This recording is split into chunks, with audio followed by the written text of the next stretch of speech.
من كتاب حديث الصباح لأدهم الشرقاوي.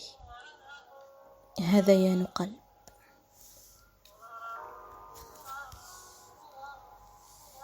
هذا هو الصباح الأول في صباحات ستأتي لاحقا إن شاء الله، وقد أحببت أن أبدأ صباحاتي بك، لا لأن الدنيا قد أخذتني منك فلم أكتب لك منذ فترة طويلة، بل لأن أيامي تبدأ بك وتنتهي بك.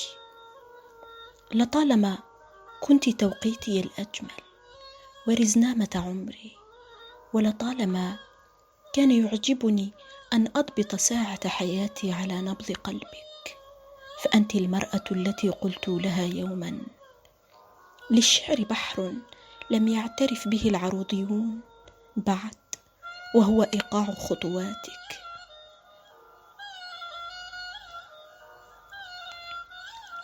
أشغلتني الحياة عنك، رغم أن حياتي لم يصبح لها طعم إلا عندما صرت جزءا منها، بل صرت كلها. أشغلتني عنك رسالة الماجستير، رغم أن شهادة زواجي بك ستبقى أغلى شهاداتي إلى قلبي. وها أنا قد تسجلت في الدكتوراه، لا لأنشغل عنك مجددا، بل لأكون لائقا بك. انشغلت بكتبي عنك، ولكني ما نسيت يوما أن عينيك كتابي الأجمل. انشغلت عنك فلم تكفي عن انشغالي بك، كأنك أنجبتني. كنت دوما أحب الأولادك إلى قلبك، ابتعدت عنك فكنت كل يوم أقرب. أعود بذاكرتي إلى الوراء، إلى أول يوم التقيتك به. عرفت يومها أنك من النساء اللواتي لا يأتين في العمر مرتين، ولكني أمسكت قلبي عنك. كنت كل صباح أقرأ عليه المعوذات لأخلصه من سحرك، فأجدك كل يوم أقرب.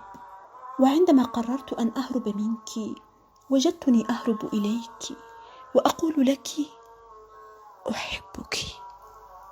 كنت مصابا بك كمرض لا أريد أن أشفى منه. كنت كل يوم أريد أن أمرض بك أكثر.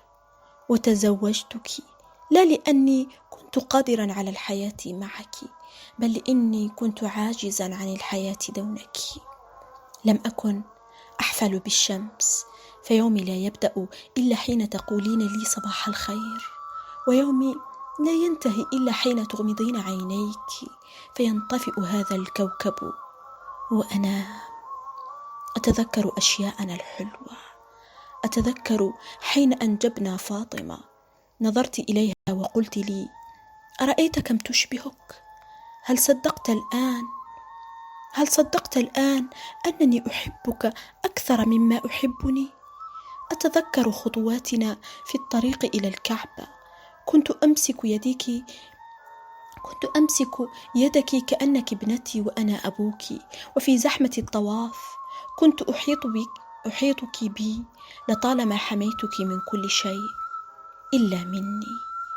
وعند ماء زمزم كنت أرتوي بك، وفي عرفة مازحتك: لا ترشني بماء وضوءك، لا يجوز للمحرم أن يمس الطيب. أنت حبيبتي حتى حين لا أقول لك، وأنت الأقرب حتى عندما أكون الأبعد عنك. أنت وقودي الذي لا أريده أن ينضب، أنت شمعتي التي لا أريدها أن تنطفئ، أنت طفلتي التي لا أريدها أن تكبر، أنت صوتي الذي لا أريده أن يسكت، أنت نبضي الذي لا أريده أن يخمد. أنت لي، أنت المرأة التي لو عدت إلى أول العمر لأحببتها مرة أخرى. وأنت لا أعرف ما أقول لك. أنت أنا أنت. من كتاب حديث الصباح. لأدهم الشرقاوي، بصوت مريم هس.